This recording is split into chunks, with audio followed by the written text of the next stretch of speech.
In this session, we are going to continue with our discussion about A Thing of Beauty by John Keats.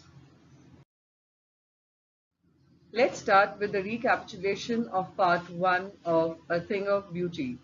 John Keats, in the first 13 lines of A Thing of Beauty, highlights how beauty is intransient, has the power to rejuvenate gloomy spirits, and gives eternal pleasure when we find ourselves surrounded by negativity because of our own inhuman behavior.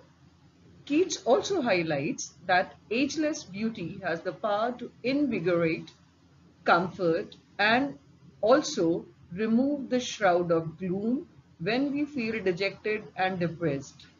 Being in nature quietens our mind, relieves stress, and improves health and well-being.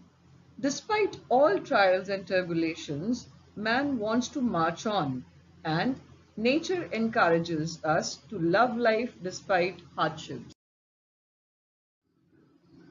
In the previous lines, the poet highlighted the negative aspects on human soul.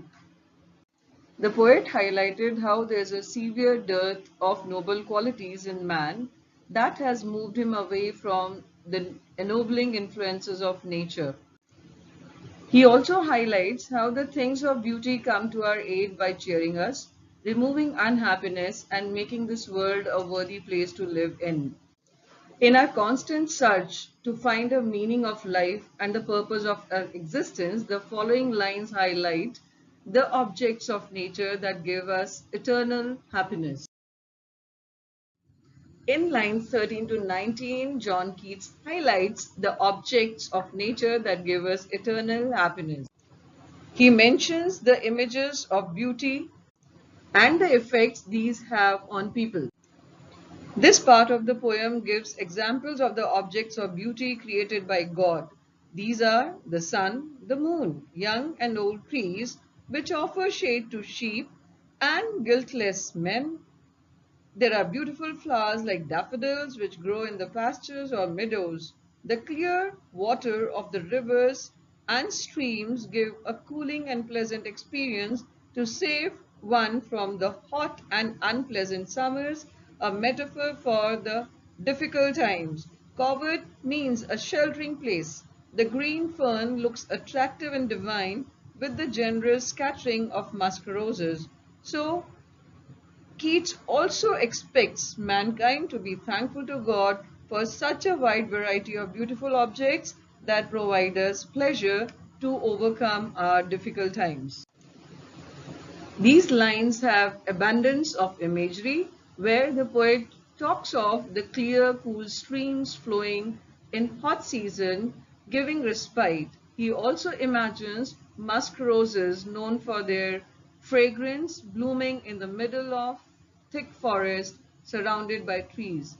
The image is that of the forest filled with fragrance of rose musk, which provides soothing effect to worn nerves. Through these lines, the poet highlights the effect that these beautiful sights have on all of us. They stay with us.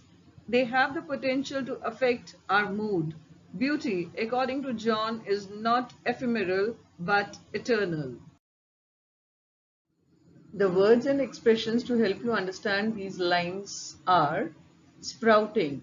Sprouting is producing. The other expression is shady boon. Boon is a blessing. Here, the poet talks about the sun, the moon, the trees, young and old, how they produce or they provide a blessing, and it is comforting. Shady here refers to comforting blessing.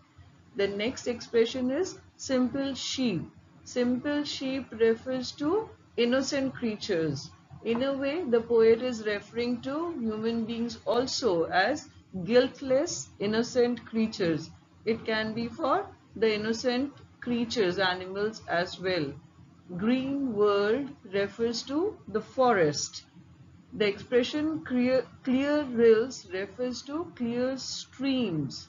Cooling covert. Covert is the shady thicket, and these shady areas, the forest areas, provide a cooling effect. Mid-forest break refers to the growth of fern in the middle of the forest. Break refers to thick fern, and the expression fair musk rose refers to the strong scented rose flowers. Blooms here refers to flowers.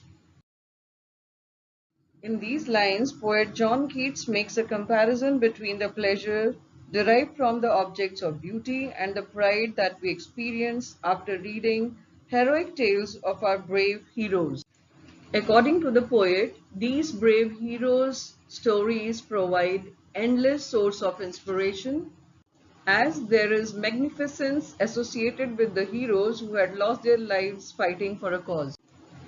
The expression "and such too is the grandeur" describes that how the poet continues describing the effect of beautiful things and the effect of the mighty dead, the great men and the warriors who glorify death by embracing it most magnificently and gracefully.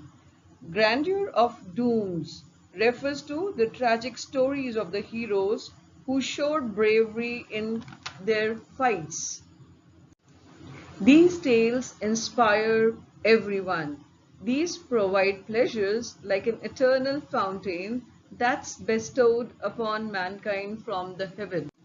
The stories of heroes fill us with feelings of inspiration and keeps us in awe. Similarly, the pleasure derived from the objects of beauty is like an endless fountain which is permanent like nectar, immortal drink.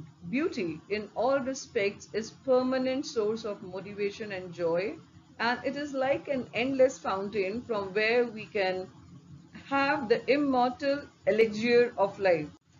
This joy comes to us from heaven, that is from Almighty.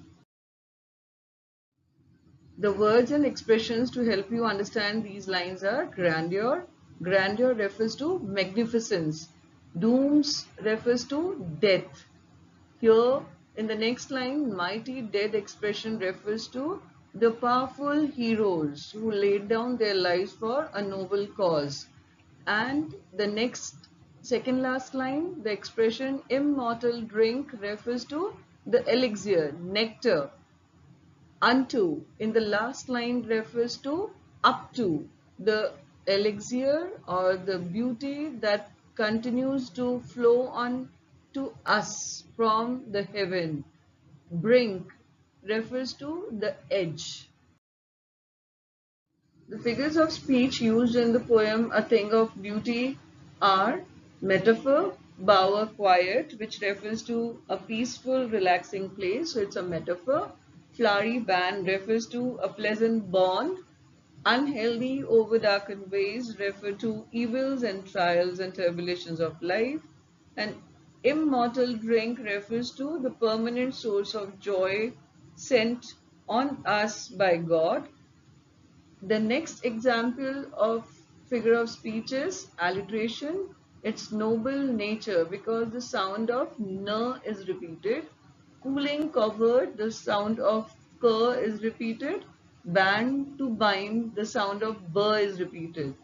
Personification can be noticed in inhuman dearth, shape of beauty, for themselves a cooling covert make, because here the inanimate objects are given the human-like qualities. The expression gloomy days and over-darkened ways have the figure of speech transferred epithet, because gloomy is human and over darkened ways are the evil ways of human beings. So here it is an adjective which doesn't belong to the noun it stands with. The sun, the moon, shady boon, clear rills, green world, cooling covert, mid-forest break, musk rose blooms are the expressions which create a vision in our mind, so they are imagery.